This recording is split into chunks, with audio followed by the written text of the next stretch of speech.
ओम श्री गुरुवे नमः। आज का प्रश्न, चैतन्य बोध जिसे माइंडफुलनेस भी कहा जाता है, ये क्या होता है? या कह सकते हैं चैतन्य बोध क्या होता है? चैतन्य बोध एक सुंदर शब्द है। अब चूंकि यह मुख्य धारा का शब्द बन गया है, इसलिए लोग हर कहीं इसके बारे में सोचने की कोशिश करते हैं। इस बात से मुझे बहुत खुशी होती है। असल में पिछले 2 सालों से मैं बे एरिया में गूगल के दफ्तर में वहाँ के कर्मियों को संबोधित करने के लिए जाता रहा हूँ। कारण यह है कि उनके यहाँ अब माइंडफुलनेस पूरी तरह एक इकाई है। मुझे याहू ने भी आमंत्रित किया। असल में जब मैं याहू गया तो मैंने यह समझने की कोशिश की कि याहू का वास्तविक मतलब क्या होता है। यह बहुत दिलचस्प है। बात कुछ हटकर है, लेकिन इसके सूत्र बहुत दिलचस्प हैं। सीरिया की गुफाओं में सूफी रहस्यवादों की एक शाखा है, जहां वे प्राणायाम का अभ्यास करते थे, जो उसी तरह से है जिस तरह से आप ओम का जाप करते हैं। उसी तरह से उनकी जो पवित्र शब्दावली थी वह हु थी। जब पूर्वी शोधकर्ताओं का दल वहां पहुंचा तो उन्होंने यह पाया कि कुछ लोग गुफा में बैठकर हु बोल रहे थे। इसलिए उन लोगों ने पहले तो उनका नाम रखा हाउलिंग दरवेज, क्योंकि वे भेड़ी की तरह आवाज़ें निकाल रहे थे। लेकिन सूफी मत के मुताबिक हु असल में अरबी शब्द के शब्द अल्लाहू का आखिरी ध्वनि है। अरबी भाषा में अल का अर्थ होता है वह, उल्लाह का अर्थ होता है नहीं। यह नकारात्मक है। यह बौद्ध दर्शन के शून्य के बेहद करीब है। इस तरह इसका मतलब है वह नहीं। लेकिन जब आप हु को इसमें जोड़ते हैं तो मतलब हुआ कुछ नहीं, बस हु। इसलिए ये लोग कई बार या हु चिल्लाते हैं या कई बार या का अरबी भाषा में मतलब होता है ओह। इस तरह या हु मतलब ओ हु। एक दिन मेलबर्ग सोसाइटी में हमारी वार्ता थी। इसका विषय था चैतन्य बोध और उससे परे। जब आप चैतन्य बोध शब्द का प्रयोग करते हैं तो इसका मतलब होता है इस तरह का ध्यान जिसमें आप अपने हर विचार को अपने चेतन होते हैं तथा हर सांस को लेकर भी। थैरवाद बोध इसको विपस्सना कहते हैं। अपने सांस को लेकर चेतन रहना।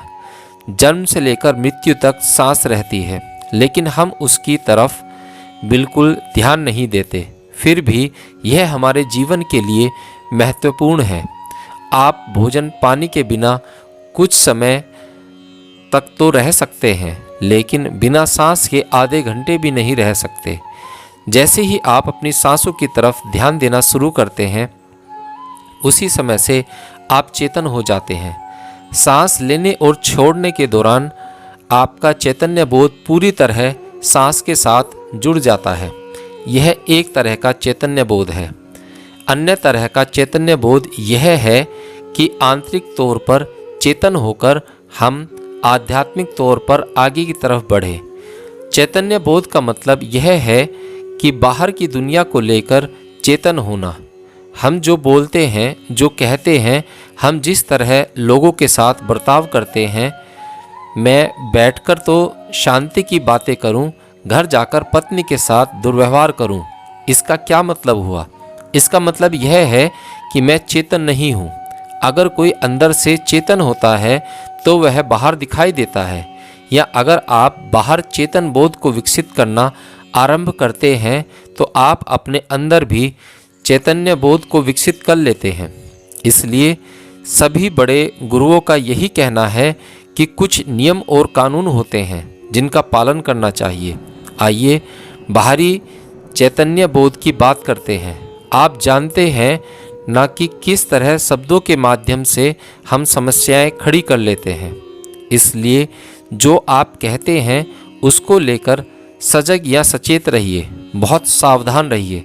उदाहरण के लिए यहाँ मैं आपसे बात कर रहा हूँ और ऐसा प्रतीत हो रहा है जैसे इसके लिए मैं कोई प्रयास नहीं कर रहा, जबकि असल में मैं जो भी कर रहा हूँ उसको ध्यान से बोल रहा हूँ, सोच समझकर बोल रहा हूँ। चाहे वे सच हों तो भी क्या मेरे शब्द किसी को नकारात्मक रूप से प्रभावित कर रहे हैं? शब्दों के कारण कई बार बड़ी मुश्किल हो जाती है।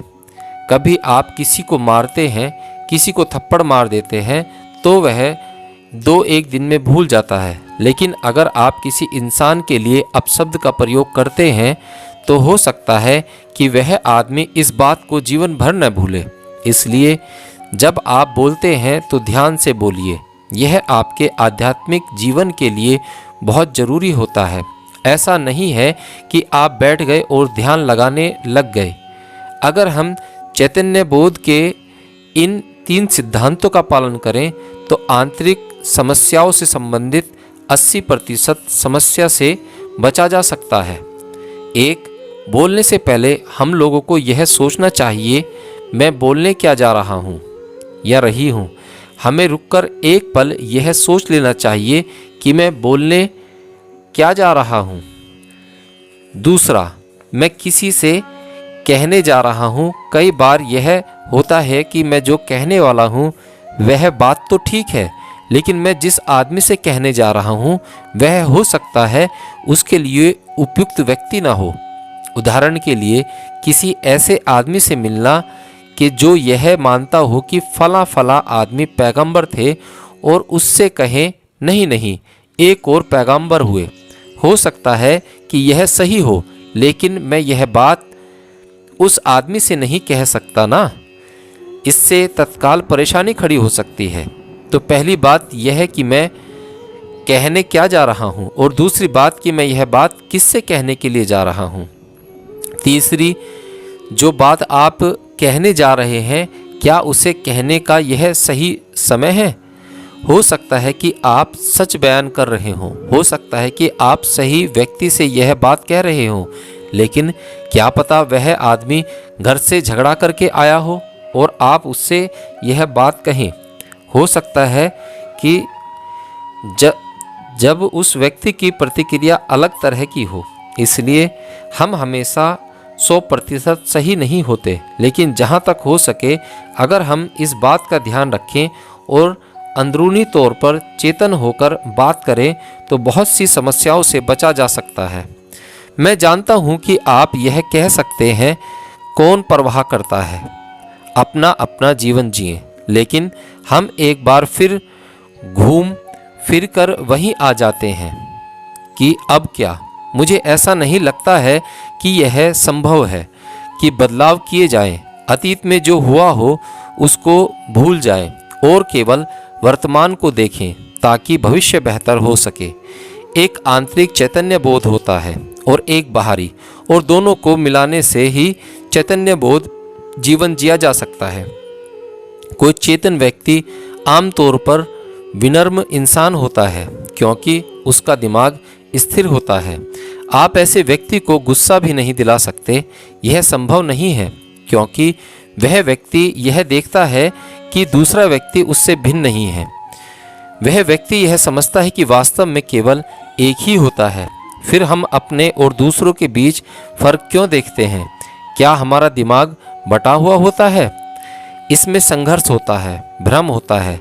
वह सोचता है मैं कुछ करना चाहता हूँ लेकिन कोई मुझे ऐसा करने नहीं दे रहा। मैं वास्तव में कुछ नहीं करना चाहता हूँ लेकिन कोई मुझे ज़बरदस्ती ऐसा करने के लिए कह रहा है। यह बचपन से ही शुरू हो जाता है। उदाहरण के लिए आपका बच्चा है जिसकी दिलचस्पी संगीत में है, लेकिन आप चाहते हैं कि वह डॉक्टर बने क्योंकि डॉक्टर खूब पैसे कमाते हैं। ऐसे में आप क्या कहते हैं? आप उसको डॉक्टर बनाने की दिशा में धकेलते हैं। मैं यह नहीं कह रहा कि यह सभी के साथ होता है। मेरे दिमाग में एक उदाहरण यह आ रहा है। वह एक महिला का है जो लॉन्ग आइलैंड न्यूयॉर्क में डॉक्टर है। जब वह छोटी थी तो उसकी दिलचस्पी संगीत में थी। उसके माता पिता दोनों ही डॉक्टर थे और वे चाहते थे कि वह भी डॉक्टर बने, इसलिए उन्होंने उसको उस दिशा में पढ़ने के लिए जोर डाला। भारत में तो यह अक्सर होता है। वह अब बहुत सफल डॉक्टर है, जबकि ऐसे हालत में कई लोगों को अफसोस होता है और वह गुस्से और हिंसा में बदल जाता है। लेकिन उसने ऐसा नहीं किया। उसने अपने लिए एक सुंदर पियानो खरीद लिया और अपने खाली समय में वह उसे बजाती है और सुनती है। वह कहती है कि मेरी ज़िंदगी में सबसे अच्छा वक्त वह होता है जब मैं पियानो बजाती हूँ। इस बात से पता चलता है कि समस्या का समाधान किस तरह किया जाए। जब तुम्हारा दिमाग विभाजित होता है, जब हम कहना चाहते हैं लेकिन हमारे हालात ऐसे होते हैं कि हमें कुछ और करना पड़ता है। अब जब आप यह देख पाते हैं कि दिमाग का मूल एक ही है, इसके जो विभाजित अंश हैं वे कृत्रिम अंश हैं, जब आप यह देखते हैं कि दिमाग शांत है, अपने बारे में जागरूक है, जब यह बाहरी और अंदरूनी को लेकर चेतन होता है और अपने सांस को लेकर भी चेतन होता है, तब दिमाग धीरे धीरे एकाग्र होने लगता है। आपको जल्दी ही यह समझ में आने लगता है कि इसके टुकड़े नहीं हैं। मैं और तुम का कोई विभाजन नहीं है, केवल एक दिमाग है, संपूर्णतया एक। आपको ऐसा लग सकता है कि मैं आध्यात्मिक बात कर रहा हूँ, लेकिन यह असल में काफ़ी तार्किक बात है। जब मैं कहता हूँ हम एक हैं, हमारा मानस एक है, तो हो सकता है कि जवाब में आप कहें कि नहीं, मेरा दिमाग अलग है, उसका मानस अलग है। मानस एक कैसे हो सकता है? इसलिए इस बात के ऊपर और गहराई से विचार करते हैं। मैं किसी बात पर गुस्सा होता हूँ और हो सकता है कि आप किसी और बात के ऊपर गुस्सा हों, तो यह एक ही बात नहीं हुई। मैं किसी बात से ईर्ष्या कर सकता हूँ, आप किसी और बात से। मुझे किसी बात से डर लग सकता है, आपको किसी और बात से। सभी व्यक्तियों के लिए यह एक ही बात नहीं हो सकती। तो फिर उनके बीच सामान्य बात क्या है? भय, गुस्सा, ईर्ष्या। अच्छाई भी हो सकती है। हो सकता है कि मैं किसी को प्यार करता हूँ। वह आदमी हो सकता है कि अलग हो, लेकिन सामान्य बात है, वह प्यार है। अगर आप ध्यान से देखें तो सभी इंसानों के अंदर एक सी ही भावनाएं होती हैं। व्यक्ति अलग अलग हो सकते हैं, लेकिन भावना एक होती है। वह सामान्य बात है। मैं यह कह रहा हूँ कि केवल एक मानस या दिमाग होता है, जिसको कृत्रिम रूप से अलग अलग रूपों में विभाजित किया गया है, लेकिन सभी में लक्षण एक समान होते हैं। इस तर्क के आधार पर अगर हम यह मान भी लें कि ऐसा होता है, तो अगर आपके दिमाग के किसी एक कोने में जरा सा भी बदलाव होता है, तो किसी न किसी रूप में उसका प्रभाव समस्त शरीर पर दिखाई देना चाहिए। कुछ उदाहरण देते हैं। नकारात्मक अवस्था में कोई शक्तिशाली इंसान अपने विचारों के दम पर सामूहिक दिमाग को प्रभावित कर सकता है। इस प्रभाव की बदौलत वह हजारों लोग को गैस चैम्बर में डाल सकता है। एक व्यक्ति दूसरी तरफ एक अच्छा इंसान हजारों लोगों को प्रभावित करते हुए कहता है, जो आपको बद्दुआ देता है उसको दुआ दो। यह बहुत मुश्किल है, आसान नहीं। अक्सर आप पाएंगे कि कोई आदमी इस सच को पहचान पाता है कि सबका दिमाग एक ही होता है। उन्होंने इसको सजग या अचेतन रूप से समझा हो, लेकिन इसको यह सच समझ में आ गया है कि आप और मैं अलग अलग नहीं हैं, बल्कि मानसिक तौर पर एक ही हैं। उन्होंने यह पाया कि अगर हम एक तरफ से इसको छोड़ते हैं तो उसका प्रभाव दूसरी तरफ दिखाई देता है। इसलिए हम में से जो चेतन रहना चाहते हैं, उनको इस बात को लेकर जागरूक होना चाहिए।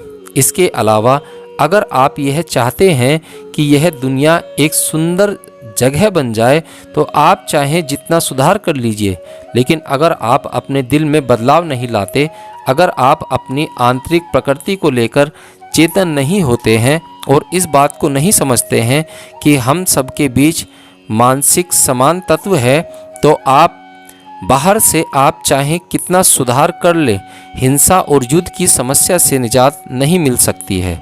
हमें पहले अपने दिल से इस बदलाव की शुरुआत करनी होगी। हमें चेतन होना होगा। अगर मेरे दिमाग में युद्ध चल रहा हो तो मैं बाहर के युद्ध का सामना किस प्रकार कर सकता हूँ? क्या मैं अपने हाथ झटककर अंदर से शांति महसूस कर सकता हूँ? अगर कोई आदमी ऐसा कर सकता है तो यह बहुत से लोगों को प्रभावित कर सकती है। इसलिए हमें शुरुआत अंदर से करनी चाहिए। इसलिए चैतन्य बोध बाहर ही नहीं अंदर भी होता है, और अगर इन दोनों का मेल कर दिया जाए तो इसको चैतन्य बोध कहते हैं। अगर यह हो जाता है तो यह सामान्य मानस से ऊपर उठने की शुरुआत हो जाती है। चूँकि हम चैतन्य बोध की बात कर रहे हैं, इसलिए एक छोटी कहानी साझा करना चाहता हूँ। यह कोई कहानी नहीं बल्कि सच बात है, लेकिन अगर मैं इसको कहानी की तरह सुनाऊंगा तो यह अच्छा लगेगा, क्योंकि सभी को एक समय की बात है कि शैली की सुनना अच्छा लगता है। ईसा मसीह किस्से सुनाया करते थे। हम लोगों ने कन्याकुमारी से कश्मीर तक भारत की पदयात्रा की, करीब 7,500 किलोमीटर की। लेकिन मैं ही नहीं बल्कि मेरे जैसे कई लोगों ने मेरे साथ साथ यात्रा की। इस यात्रा से पहले मुझे हिज होलीनेस दलाई लामा से मिलने का सौभाग्य मिला। मैं उनकी विनम्रता से बहुत प्रभावित हुआ। नोबेल पुरस्कार विजेता, दुनिया भर में उनके लाखों अनुयायी हैं, लेकिन जब मैं उनसे मिलने के लिए गया तो वे दरवाजे पर अपने सचिव के साथ खड़े थे और उन्होंने अपना हाथ आगे बढ़ाते हुए कहा, स्वागत है, आइए अंदर आ जाइए। मैं एक सामान्य इंसान हूँ, उनसे उम्र में भी बहुत छोटा हूँ। उसके लिए ऐसा करने की कोई ज़रूरत नहीं थी, लेकिन उन्होंने ऐसा क्यों किया? चैतन्य बोध। आप सोच समझकर काम करें। हम अंदर गए और मुझे यह समझ में नहीं आ रहा था कि जूते खोलूं या नहीं, इसलिए मैंने कहा, मैं जूते उतार रहा हूं, और उनका जवाब था, लेकिन मैंने जूते पहन रखे हैं। हम बैठ गए आमने सामने। आप YouTube पर भी देख सकते हैं। उसके बाद उन्होंने अंग्रेजी में लिखी मेरी आत्मकथा निकाली, जो किसी ने उनको पहले ही दे दी थी, और उन्होंने कहा, मुझे इसके ऊपर आपके हस्ताक्षर चाहिए। मैंने किताब के ऊपर हस्ताक्षर किए। उन्होंने किताब ली और उसको माथे से लगा लिया, क्योंकि किताब हिमालय के गुरुओं के बारे में थी, और फिर किताब को एक तरफ रख दिया। दलाई लामा ने कहा, अच्छा, तो आप पैदल यात्रा पर जा रहे हैं?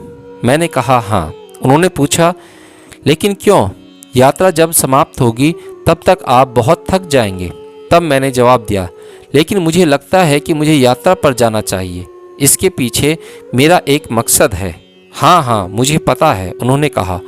बहुत से महान लोगों ने यात्राएं की। बुद्ध ने यात्रा की, और इसी तरह अनेकों लोगों ने यात्रा की। आपको पता है कि मैं यात्रा नहीं कर सकता। मेरे घुटनों में बहुत परेशानी है। मुझे लगा कि शायद इनको ऐसा लगा कि मैं उनसे यात्रा में साथ चलने के लिए कहने आया हूँ, इसलिए मैंने साफ किया, महाराज, आपको यात्रा पर नहीं जाना है। हाँ हाँ, अच्छी बात है। तो आपने यह तय कर लिया है कि अब आप यात्रा पर जाएंगे, तो जाइए, उन्होंने कहा। जी, मैंने कहा, आपको सभी बोधिसत्वों का आशीर्वाद मिले, उन्होंने कहा। मुझे ऐसा लगा कि चर्चा खत्म हो गई है। बाहर बहुत से लोग इंतजार में थे, राजनयिक और उस तरह के लोग। इसलिए मैंने उठने की कोशिश करते हुए हाथ जोड़े और कहा, अब विदा लेता हूँ भगवान। लेकिन आप जा कहाँ रहे हैं? उनका जवाब आया। मैंने कहा, बाहर बहुत से लोग आपका इंतजार कर रहे हैं। कोई मेरा इंतजार नहीं कर रहा, बैठ जाइए। मैं बैठ गया और चर्चा चल पड़ी। मैंने उनसे उपनिषद के सिद्धांत के बारे में चर्चा की कि हम जिस परम तत्व की चाह रखते हैं वह हर कहीं है। मैंने कहा कि उपनिषद में लिखा है तद्रे विधंत्र के, इसका अर्थ है कि वह कितना दूर है फिर भी पास है। और यह सोचने लगा कि वेदांत में जो यह कहा गया है, क्या वह बौद्ध दर्शन के शून्य के समान है? इसलिए मैंने उनसे पूछा, क्या शून्य का मतलब कुछ नहीं होता? नहीं, उन्होंने जवाब दिया। शून्य वह रूप है जिसमें संपूर्ण विश्व आते और जाते हैं, इसलिए वह कुछ नहीं, नहीं हो सकता है, लेकिन वह कोई चीज़ भी नहीं है। बौद्ध धर्म का शून्य और वेदांत का पूर्ण है। मैंने कहा, दोनों एक ही वस्तु को देखने के दो नज़रिए हैं। आप इसको शून्य कह सकते हैं क्योंकि इसका वर्णन शब्दों में संभव नहीं है। इसके बारे में उपनिषद में भी कहा गया है, जिसका वर्णन शब्दों में संभव नहीं है। आप इसको शून्य कहते हैं, हम पूर्ण। उन्होंने कहा, हाँ, मेरे ख्याल में हम यहाँ मिलते हैं। मैंने आगे कहा, लेकिन उपनिषद में कुछ विचित्र बात कही गई है। उसमें कहा गया है जिसके बारे में मानस या दिमाग भी कल्पना नहीं कर सकता। उन्होंने कहा, अगर मानस भी समझ नहीं सकता तो मैं कैसे समझ सकता हूँ? मेरे पास कोई अन्य साधन नहीं है। लेकिन ब्रह्म को वहीं रहने दें और मुझे यहाँ हो गई बात। मैंने उसके बारे में सोचा और जवाब दिया, भगवान, जहाँ तक मैं समझ पाया हूँ, मुझे लगता है कि इस बात का मतलब यह है कि सामान्य मानस इसको नहीं समझ सकता। उन्होंने कहा, हाँ, इसको इस बात में स्पष्ट रहने की ज़रूरत है। सामान्य मानस इसको नहीं समझ सकता है, लेकिन परिपक्व मानस इसको समझ सकता है। शायद यही इसका मतलब है। मैंने कहा, यह संवेदना कहलाती है। दलाई लामा बोले, तो जब आप सही में चेतन होते हैं तो यह होता है। सच्चा चैतन्य बोध और सच्ची संवेदना आपको वहाँ ले जाती है जो परिभाषा से परे है। यह चैतन्य बोध और उसके परे है।